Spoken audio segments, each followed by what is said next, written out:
Okay. Oh, hello. I'm going to do my best Ellen here today. So, how are we all on this beautiful day? It's hard to follow Ellen's introductions, let alone take over giving one of her introductions, but she's out of town today. She said she was somewhere, I think she said Madrid today specifically, so she's having a good time, I'm sure. Yeah. She's traveling. And it was about a month ago that she walked up to me in the ceramic studio and said, "Do you know this AJ Vanderelli? She comes really highly recommended to do conversations and coffee." And I said, "Yeah, I know her, and she's right over there," where she is right here. AJ, I've gotten to know pretty well. She has been bringing one of her friends, Laura, into the ceramic studio for a little over a year now, right? Or at least it's been almost 3 years. Almost 3 years. Yeah. A little over 1 year turned into 3 years. Yeah, so they've been taking the Thursday class together, and so I walked up to AJ and made the introduction, and Ellen also said, "Oh, could you also introduce her for me, because I'll be out of town." So that's why we're both here today. So Alicia Jean Vanderelli is going to present with us today. She is an oil painter. She's a gallery owner. The Vanderelli room right across the bridge is her gallery space. So with being a gallery owner also means juror, curator, facilitator, janitor, marketer, landscaper, all of that. So that takes up a lot of her time. She's also, as I mentioned, her friend Laura comes with her. AJ is a facilitator of children and adults with developmental disabilities, so she spends some of her time doing that. AJ graduated from CCAD with a Bachelor of Fine Art in Painting. What year was that? It was 2008. 2008. Okay, so she graduated in 2008 with her BFA in painting, and that was sort of like a rebirth of AJ, I understand. She kind of went into the arts. She had some time in her life before that, but we're focusing pretty much on 2008 and beyond here. What kind of makes AJ to all of us that know her through the Franklinton Arts District, right across the river there. It's a thriving art scene, and our friend Alicia is a big part of that. So I know she's driven by community, and so we help drive her, and she helps drive us, and it works pretty well. So AJ, take it away. Try to talk into the mic, please. I think you pretty much said everything that I had prepared, so we're done here. Okay, so my name is Alicia Jean Vanderelli. I am primarily, I want to say that I'm an oil painter first and foremost, but I care a lot about my friends. So in 2011, I moved into 400 West Rich Street, which is an arts complex on the other side of the river, and everybody probably here knows about it. Featured in the photo is Ashley Pierce, who's in here as well. She and I shared a studio, and Chris Tennant, and that's my dog Harley. We shared a studio space at 400 West Rich together in 2012. Then as time went on, we started meeting other artists at 400 West Rich, and continued to the community began to grow in 2012, 2013. We would spend a lot of time together making art and talking art and trying to figure out how to make Franklinton where it currently is today and where it will be in the future. In this photo, we have Walter Herman, who started the 614 Art and Artists of 614 page on Facebook. We have Andrew Lundberg, who has Lundberg Industrial Arts in Franklinton, and myself, who has the Vanderelli Room in Franklinton, which is an art gallery event space. We have figure painting, figure drawing. It's pretty much a community space that also features monthly exhibitions. My own personal work, I do a lot of plein air. I do a lot of figurative work. This particular photo I wanted to show you, it's my dad's property up in Pennsylvania. So I tend to work from situations or moments that really move me, inspire me. I guess we all do, really. I was hung up on tomatoes for a while, smushing them and then trying to paint them quickly so I could see. I like to work from life. So the picture on the left, I smushed the tomato and painted it really fast so I could get that nice wet look around the edge. Why will you do that? Why? So I can be in the moment, I think. If I work from a photograph, for me, it loses the atmosphere, right? You mean like take a picture with fast pace with your hand? Wait, say it again? Like take a picture fast pace with your hand? Well, I did not take a picture. I just painted. Yeah, I painted a picture. I want to clarify what he's saying because I think he's actually right on. So instead of taking a picture with a camera, you're using your hand to take a picture of the event and you're capturing everything. In other words, you have to do it so fast before it walked in the way. Exactly. And it's kind of like ninja painting. And then also, like I said, I do a lot of plein air. I do a lot of live painting. I prefer to work in the moment rather than from a photograph.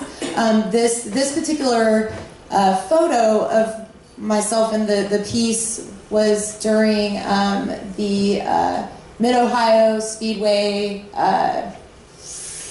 vintage days. The vintage days. So they have all the old motorcycles there. They do motorcycle races. Rick Stewart, who worked in the foundry here, or still works in the foundry. He was the one that connected me with this event. I've gone there 2 years in a row. A couple of years ago. I haven't been recently. And then I have a love affair with substations. So I enjoy painting from life at night. So I spent a lot of time looking at substations, going on site and painting substations. I lived in a building that overlooked a substation, and that's these two particular paintings, not photos, were from that. Another live painting, Walter Herman was in Sharon, Pennsylvania, working on these sculptures for their event called Water Fire. So these particular sculptures had fire, like wood and stuff, and then they lit them. So I went up with him while he was building the sculptures and painted him while he was doing it, which was a lot of fun. It was very challenging. This particular piece is, I want to say, like 2.5 feet by like 18. How long did 2.5 feet by 18. What? How long did you? We were only there for, I think I was there for 4 days. So it was like a 4-day painting. I did a little bit of touch up, but pretty much it was all done on site. Making a big lot? Yeah, it was a big parking lot that they dumped a bunch of stones for him to build the things. I can't remember what they're called. And what about Terrence. water? What about water? Water? Yeah, it's right along the river. I don't know if you can see, but there's right in this area, right, there's like the railing, and on the other side of that is the water. So they would light the water on fire, and then these were on fire, and they had like a big ritual of people honoring several loved ones who had passed.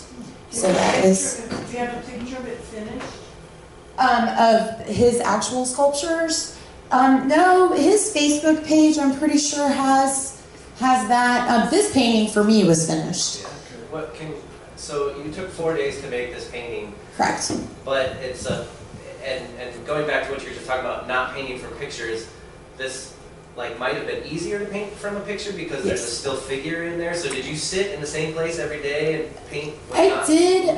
What I did with Walt is I started out with sketches of him while he was working. So I just did sketches from life. I'm sorry I didn't include any of those. Just basic, like charcoal, quick gestural sketches. And then I painted the environment, which is still, so I painted the background. And then like when I was ready to add where he was in his world, then I went in and added the stones and then added him, based off of the sketches that I did. So it was kind of like a culmination of all the elements, which is one of my favorite paintings. I really enjoy this one a lot.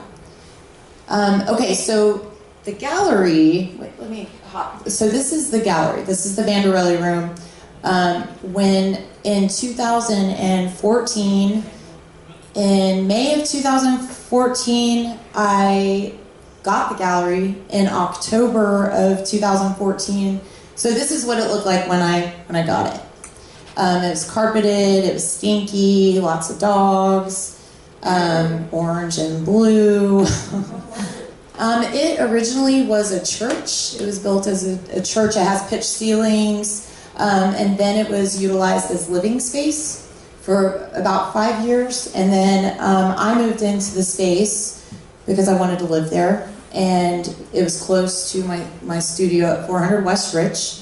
And so when I moved in, I decided that I knew at this point, because of the Art and Artist 614 page, I'd met a lot of artists at this point and felt that we needed a place to show our work. Originally, when we were at 400 West Rich, we had hoped to have gallery space in that building.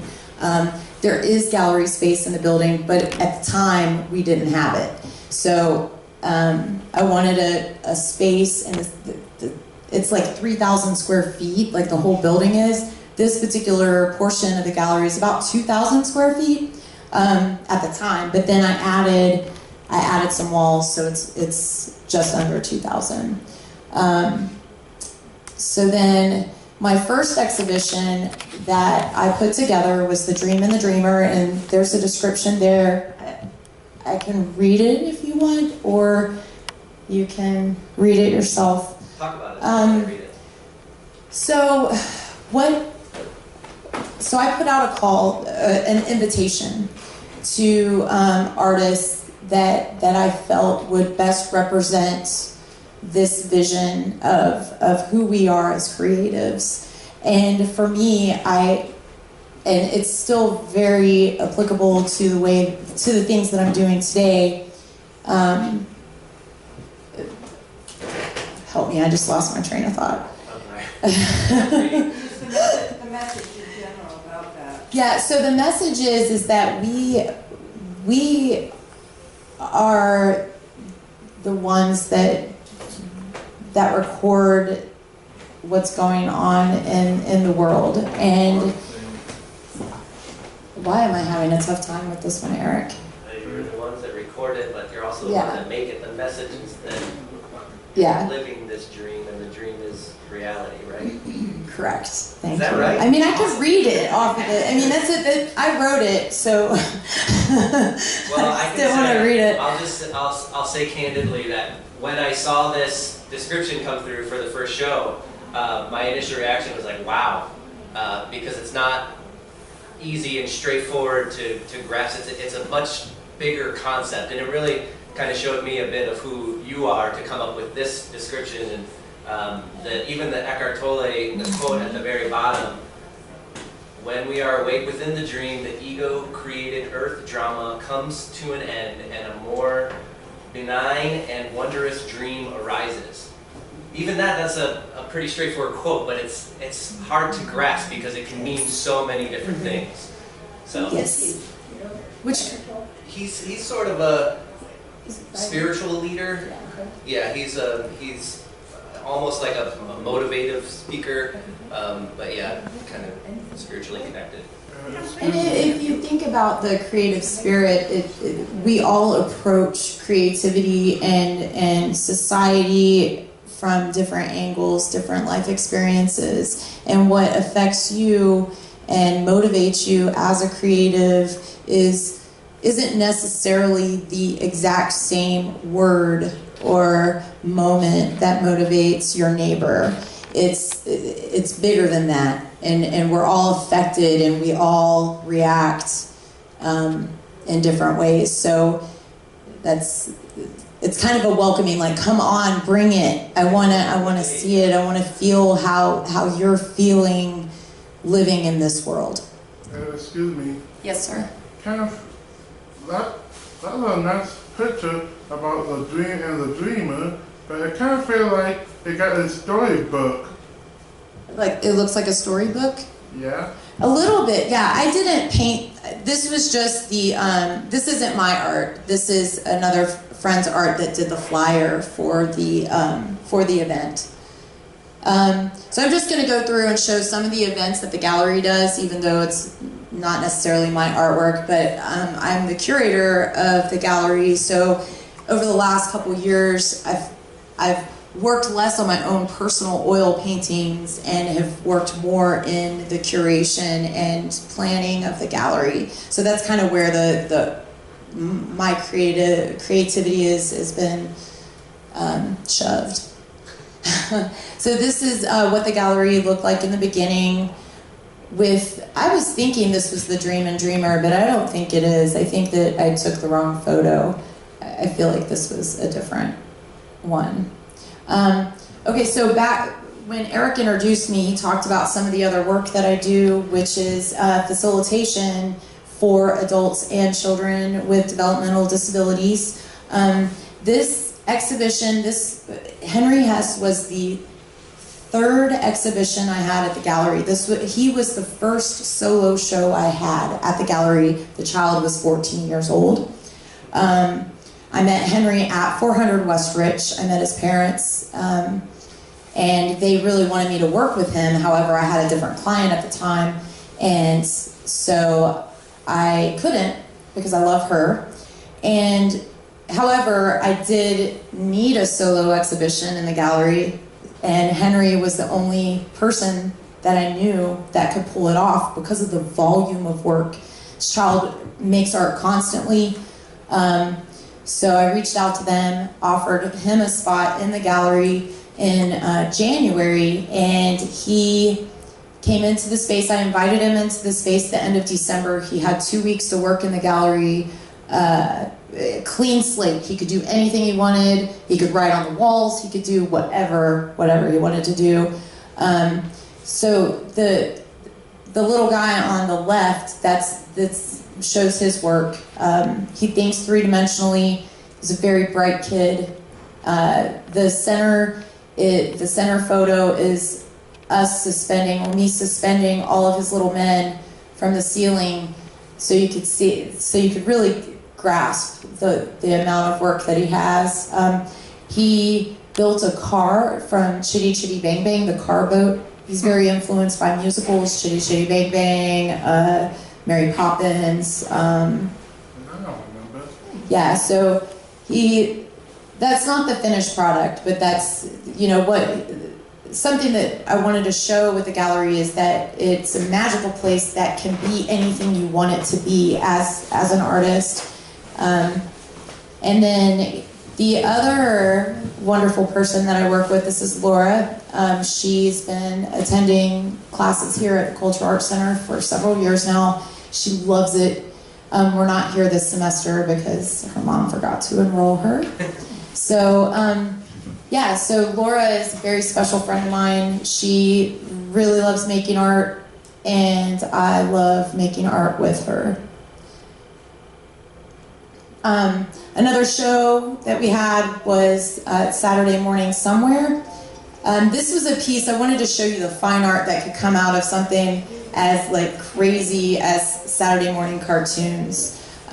We had a lot of cartoon themed work, and Erica. I know, I can see him. Peanuts? Why can't I get his last name? I keep Anyway, thinking Roush. I know, I can't get Roush, and then I was thinking Lanise, and I can't, that's not him either. Ashley. Yeah, I know. Give me I'll put it on Facebook. Shook. Got it. I win. Eric Shook. So Eric Shook is he comes and takes classes here as well, and he does jewelry. So this was one of his pieces that he made for this insane show that Ralph Walters put together at the gallery. This is everybody dressed up. There's Eric Shook on the left. You probably recognize him because he's been here several years too, I think, right, Roush? Why do you have a beard? Yes. Yes. And the camouflage pants. He's fantastic. He's a wonderful. He does never mind, chain mails. Okay. Another exhibition. You can see on the bottom left how the gallery's changed now. So before it was carpeted, it was at one point blue and orange. Now we have track lighting in this one. The carpet's gone. The floor's painted. It looks amazing. One of the exhibitions that we had there that I was just blown away by. Another exhibition that I co-curated with Janet George to kind of unite our creative communities. So we have kind of like this disconnect between the Caucasian community and the artists of color community. So we did a collaboration show where we tried to get artists to really work together and build our creative network. There's Janet, she's amazing. Yeah, and Stephanie Rond and April Tsunami. You all have seen Stephanie Rond, I'm sure. She's curated several shows in the gallery here. She's an amazing arts leader. Yeah, I just love her, so I wanted to put her. April Tsunami is also shown in 2 or 3 different exhibitions in the last year. Yeah. Including the last one last month. Yes, so they had a show together at my space. And then this last year has been really crazy. So I put together this exhibition in March called Silence is Death. It was a reaction to the current political environment, social environment. Everybody was pretty taken back by what, kind of where we are. So my initial reaction was I need to have a show and I need to have all the people I love be a part of it. Initially, I just wanted it to be at my gallery, and then it ended up needing more space, and it needed the whole community. So I reached out to other locations within Franklinton and turned it into a neighborhood-wide exhibition. So we had 8 venues that showcased a variety of arts, not all 2D, 3D. We had like 3 venues that did 2D, 3D. We had spoken word, we had burlesque, we had the whole gamut. We had everything. Any outside performances. It was a beautiful experience. So out of that, I ended up getting some press. I got on the cover of the 614, which was pretty amazing, with the president of OSU, which is it just blows my mind. And then like the guy who is almost like Crocodile Dundee of the of the YouTube. So it was a pretty amazing experience to have that. And then the Alive. So this actually shows and talks about the Silence is Death exhibition. And then I wanted to throw this in because this reception is Sunday, and if you can attend, that'd be great. This was a last minute. It was kicked out of another venue for content. I picked it up because I think that everyone should have a voice, and it was not a hostile exhibition. It was just, these are the facts. So that's happening. We have the closing reception May 28th from 5 to 8 p.m. That's this Sunday. So mark your calendars to come see it.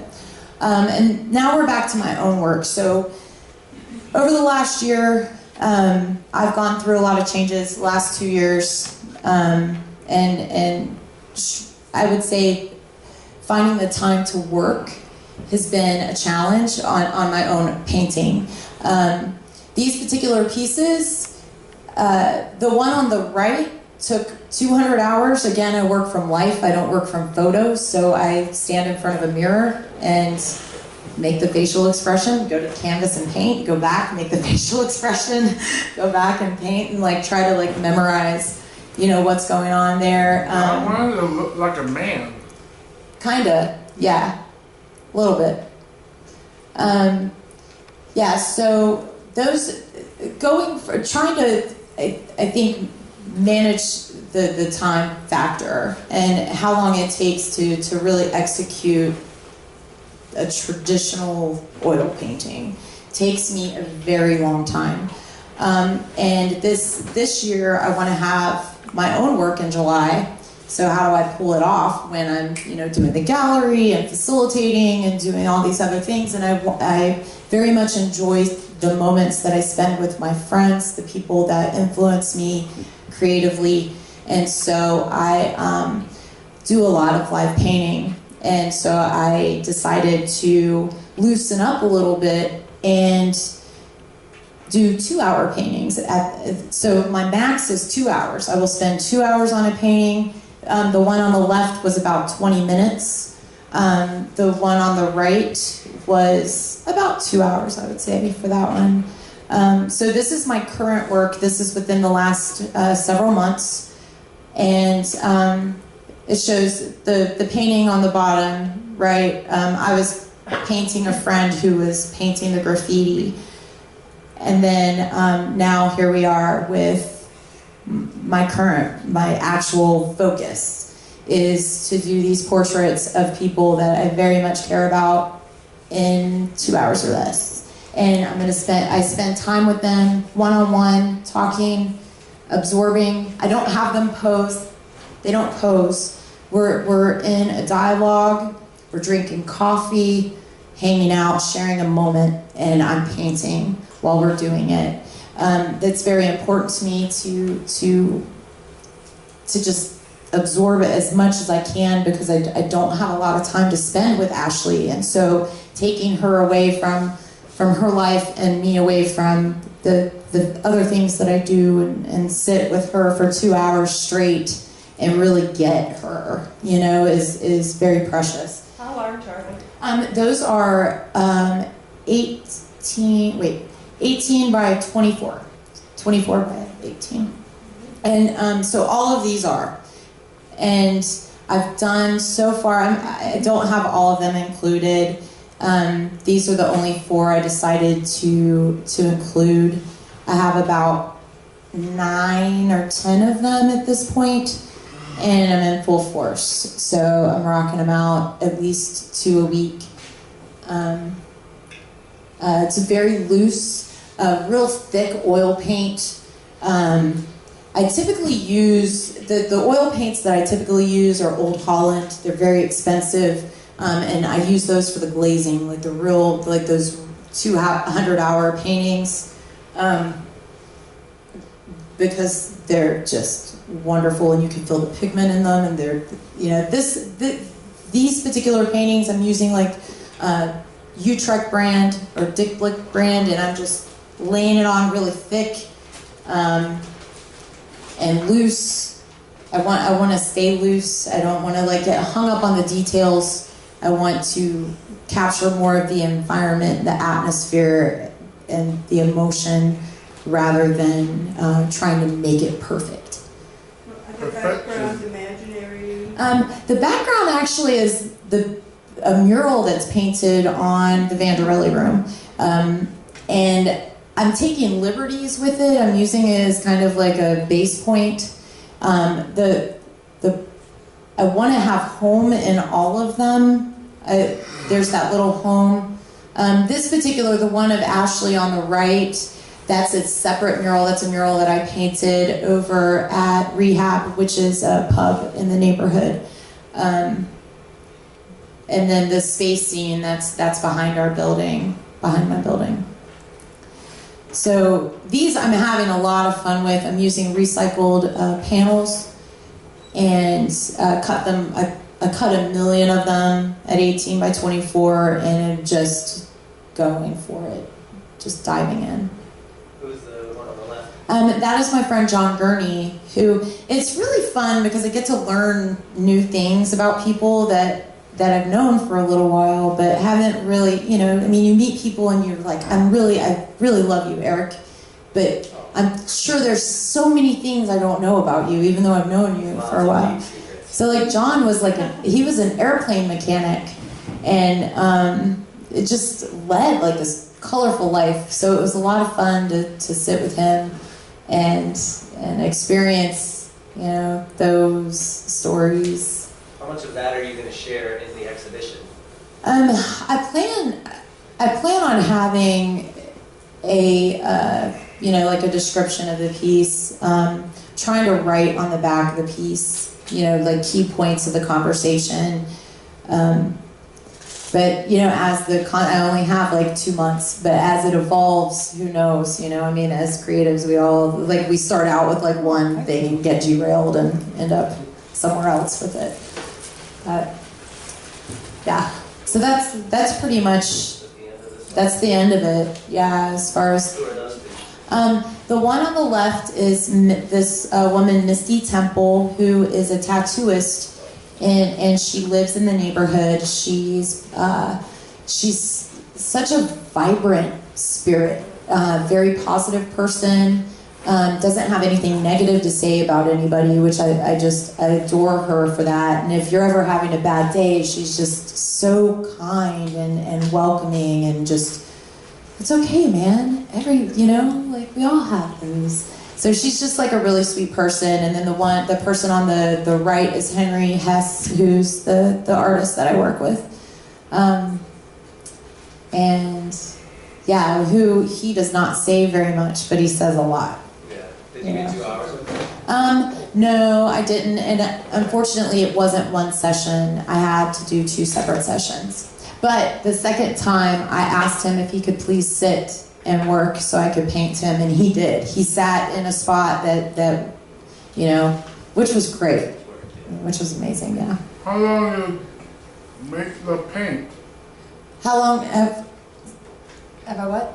How long to make a paint of that person? I'm trying to do it in less than 2 hours. I don't want to spend more than 2 hours because I don't know why. I don't want to overwork it. I don't want to overwork it. I don't want to, like, you know, we run out of time. Yeah, I'm like, hey, can you sit down with me for free and I'll just like hang out and feed you coffee, and you know, because models are expensive. Yes, we have. I think that's why I did mostly self-portraits all the time, because it's like you're never late, you're free, and you know, you can take breaks whenever you want. I got a suggestion. What about take a picture? Like somebody said, it lasts longer, right? Right, it would, but then like it's just, I think it's not as for me. It's not as challenging. I can copy a photo. With very little, I mean, you still struggle, you still have like, how did I make that there from this photo? But I think working from life poses so many more challenges, you know, because you're seeing in 3-dimensional space. And whereas a photo, you're like, you know, you're right here. You know, and I'm not to say that I'd never work from photo, because I do. And even with the I can't even, Godmother Bourbon, that particular piece, I had a photo, and then I went in and did like my hands and my face from life, and then the broken bottle at the bottom, I smashed a bottle and just like left it in a tray, and then just kind of used it as like a reference. The roses were just kind of made up. I've looked online at a rose again just to refresh my mind. And then just kind of made those up. I've reworked that painting. It's not done yet. I took the words off and reworked that a little bit. What does it say on the bottom of that torso? Like the words that are in white. It's part of a poem. Stephanie Ron had invited me to be a part of an exhibition at the library that is called. I can't think of the title of the. Artists are invited to go through the library's discarded materials and find something that influences them to make a piece of artwork. I found a book of poetry that I identified with one of the poems that was about this woman who drank a lot and forgot a lot, and so this particular painting, and it was about whiskey, so the bottle at the bottom is a broken whiskey bottle. Let me see if I can zoom in here. I can't remember what. It's actually excerpts from the, oops, how do I go back there, Eric? Oh, there it is. Maybe I can get up on it and look and read it to you, because it was really intense. It was a tough piece to do. I don't think I can. Tell them the truth. Tell them what happened.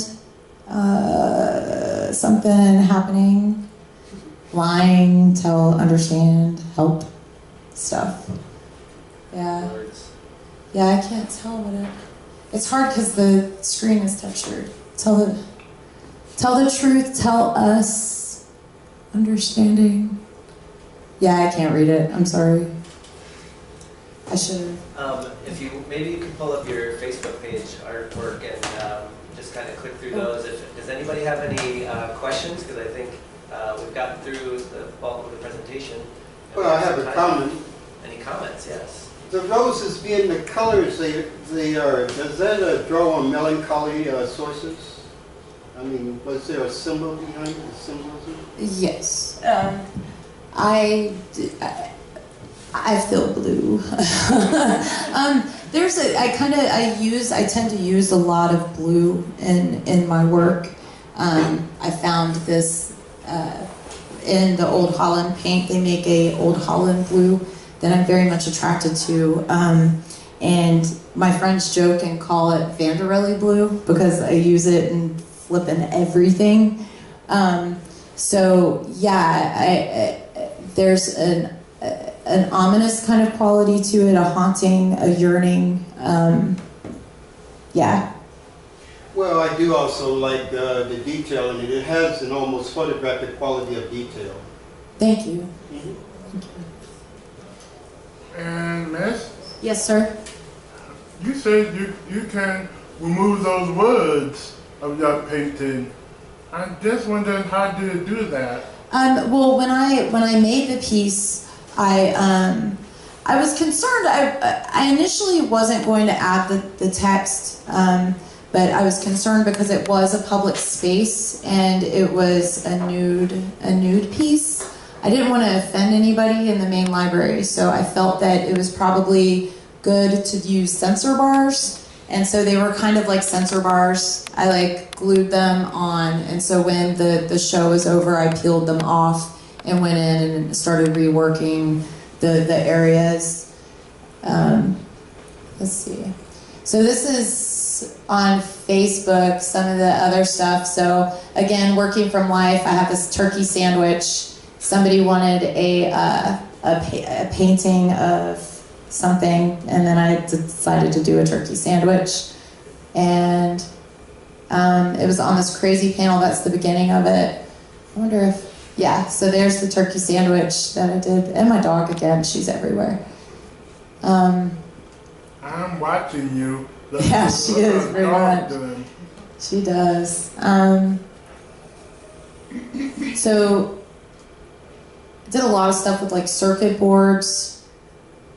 So that's the miniature you could see down here. It's teeny. That particular piece is 6 inches squared. When I work really small with little dioramas or little bugs, I use a magnifying glass and some dramatic lighting. Another one of those guys. Let's hop out of here. Why do you like Substation so much? Just because they're way above? I really think because when I was little, I lived across the street from one, and at night you could hear the hum. It would have this. Are they always lit? Also, is that why they're good at night? Do they always... Some are lit, some are not lit. Earlier you said exhibit was kicked out of a place? Yes. What was the problem with that? The problem with that particular, and I can show you if you wanted to see the pieces. I have to figure out where they are though. There were two pieces in the exhibition. It was at a coffee shop, a local coffee shop that was run by a family who is a family of color, and the woman that curated the show, she brought about 4 of the pieces in, hung them on the wall. She had not obtained the rest of the work yet. When she came back to install the rest of the work, the 4 pieces were down, which is not cool for a business owner to take artwork that does not belong to them off of the wall. They should not touch it. They should call a person to come take it down off the wall. Some of the work was damaged. But 2 of the pieces, one piece, and I should just pull it up because they're really beautiful, and I don't understand why it caused such a problem. So this is one of the pieces. I used it as the profile picture. Because of this particular piece, they felt like it was not appropriate. The exhibition, I mean, they knew what they were getting. The exhibition, 9 women of color took moments in history and spoke about them in a 2-dimensional way. So this was one of the pieces. The other piece is incredible as well. They're all just beautiful. I really like it. This piece was taken down. There are cotton balls. There's blood. It's raining blood, and then up in the tree here, there's a man hanging. It's very powerful. However, I think that it's very tastefully done. It's not done in a malicious or vicious or attacking kind of way. That is violence. But in a very thoughtful, thought-provoking way. I think it's very important. It encourages discussion. It's a moment in history that we don't need to forget, I think. So if you think about like any popular movie for the last 10 years and then that painting, comparing the amount of violence that's in it, even like Quentin Tarantino is an artful kind of director. He's, I mean, just incredibly violent, and these, yes, there's blood, there's nudity, you can see why the equation that they get taken down off the wall, but compared to what's happening throughout our culture and our society, it seems odd to take these pieces of artwork down and let all the other stuff fly. And it's a beautiful show. These women and most of the women in the exhibition are not formally trained. Then it's breathtaking. It made me cry. I cried. Yeah, the collages. There's 5 collage pieces. 3 of the collage pieces just blow my mind. Like really blow my mind. Like this woman, Simone Claiborne. She has 2 pieces. They're stacked, and I love the way that she layers her collages and repetitive images. It's really beautiful.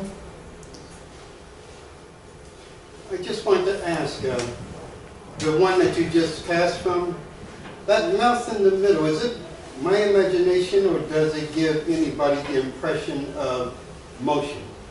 Does it look like it's actually, if you use your yeah, because of the way that she layered the...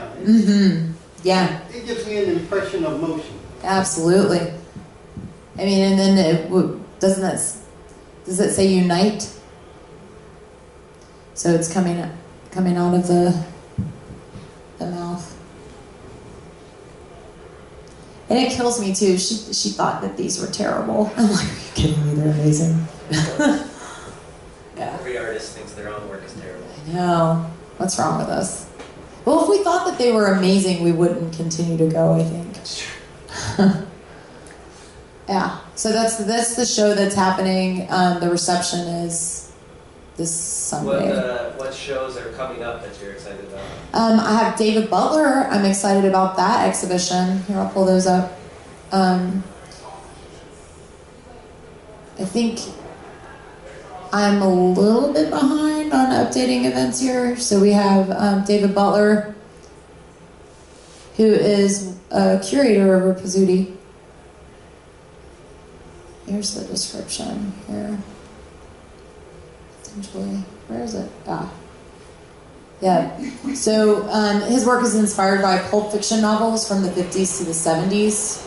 And he's